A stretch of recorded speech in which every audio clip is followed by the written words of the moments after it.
एक सांसद है, बाकायदा निर्वाचित सांसद, संविधान की शपथ लेकर संसद में जाते हैं और बाहर आकर प्रेस कॉन्फ्रेंस करके ये कहते हैं कि कोई मेरी गर्दन पर छुरी रख दे तो भी मैं भारत माता की जय नहीं बोलूंगा।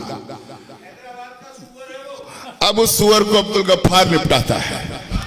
और अगर लगे कि वृंदावन से ये बात सीधे हैदराबाद तक जाए तो मेरे हौसले को दाद देना, मेरे कहने की हिम्मत को दाद देना। मुझे लोगों ने वहां उसके कॉलेज में आमंत्रित किया, उसके कॉलेज के सामने एक कवि सम्मेलन हुआ, मैं गया क्योंकि मैं राणा प्रताप की सरजमीन से आया हूं। मुझे लोगों ने कहा कि हिम्मत है तो वहां बोल के दिखाओ। ये सबरस मुरसानी गवाह इस बात का।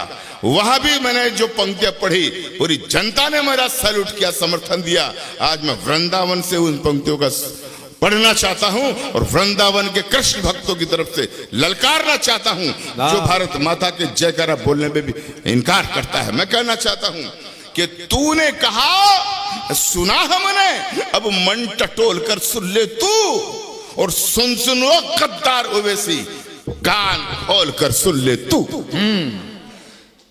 जितना आक्रोश हो चौथी पंक्ति में लौटाना भाई। थोड़ा माइक और अच्छा हो सकता है क्या? बहुत दूर तक आवाज पहुंचानी है। सुनेगा कि तूने कहा सुना हमने, अब मन टटोल कर सुन ले तू, सुनो गद्दार ओवैसी, कान खोल कर सुन ले तू, कि तुमको शायद, उठाना तालियों का सलाम, अरे तुमको शायद इस हरकत पे शर्म नहीं है आने की। अरे तूने हिम्मत कैसे की मां की जय नहीं लगाने की? बहुत बढ़िया, वाह।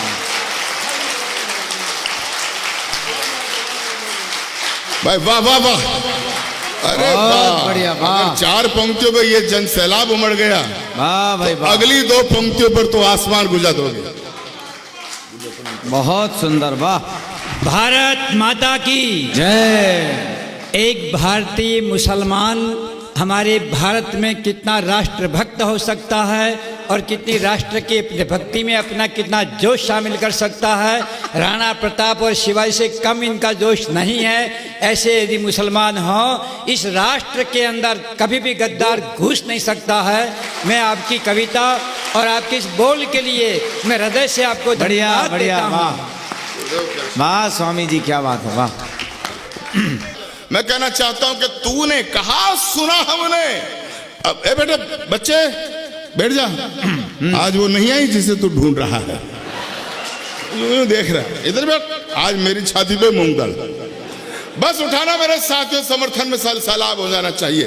अगली दो पंक्तियों पे मेरा दावा है एक एक श्रोता आसमान गुजा देगा, हैदराबाद तक मेरी आवाज पहुंचेगी। सुनना कि तूने कहा सुना हमने, अब मन टटोल कर सुन ले तू, सुनो गद्दार ओवैसी, कान खोल कर सुन ले तू, कि तुमको शायद इस हरकत पे शर्म नहीं है आने की। अरे तूने हिम्मत कैसे की मां की जय नहीं लगाने की? तो जिस दिन मोदी संसद में शिव शंकर बनकर डोलेंगे, तू क्या तेरे अब्बा जी भी वंदे मातरम बोलेंगे। वाह वाह वाह वाह वाह वाह वाह।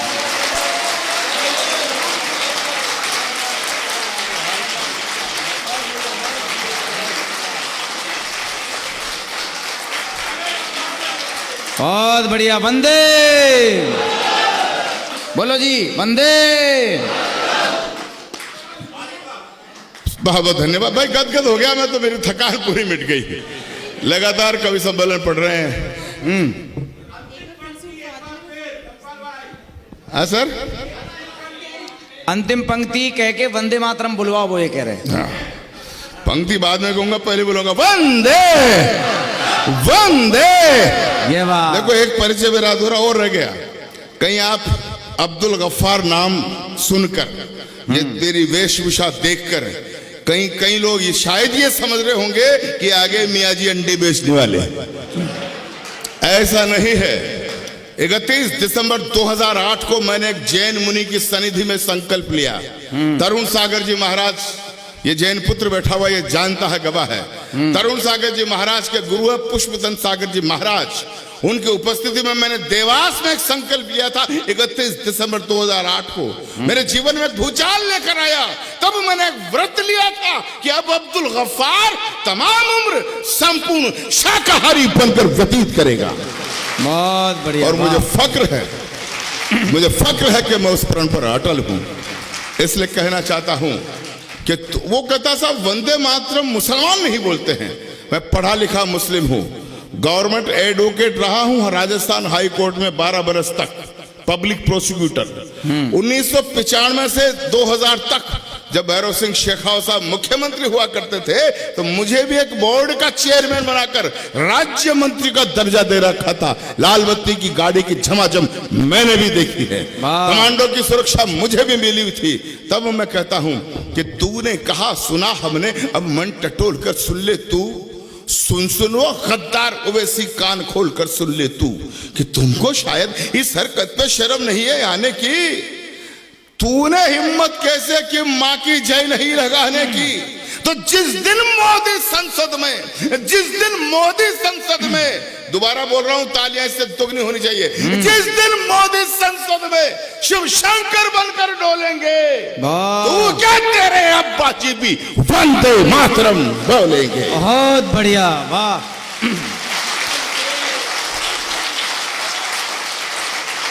अच्छा वो बोला साहब मुसलमान नहीं बोलते, तो मैंने तर्क दिया क्यों? क्योंकि इसी गीत को गाकर कुर्बा अपना यार हमीद हुआ और इसी गीत को गाकर अशफाकुल्ला अमर शहीद हुआ। बहुत बढ़िया, वाह। ठीक है गुरुदेव, गौरी जो काम दिया है वो करो। नहीं आप गलत रहे, मैंने गौरी को केवल मुस्कुराने के लिए कहा है। इसी गीत को गाकर कुर्बा अपना यार हमीद हुआ, इसी गीत को गाकर अशफाकुल्ला अमर शहीद हुआ। इसी गीत की बंदिश खान अजीमुल्लाह ने तोड़ी थी, ब्रिगेडियर उस्मान अली के तन में बिजली दौड़ी थी। यही गीत अब्दुल कलाम की आन बान और शान बना। यही गीत आखिरी मुगल के सपनों की पहचान बना। इसी गीत में पोशीदा अब्दुल की कविता कल्याणी। इसीलिए एक ब्रह्म सत्य ये कहती है कवि की वाणी कि जिस द्रोही को मातृभूमि का जय वंदन स्वीकार नहीं, उठाना समंदर, जिस द्रोही को मातृभूमि का जय वंदन स्वीकार नहीं, उस द्रोही को इस भारत में रहने का अधिकार नहीं। वाह भाई वाह, बहुत सुंदर।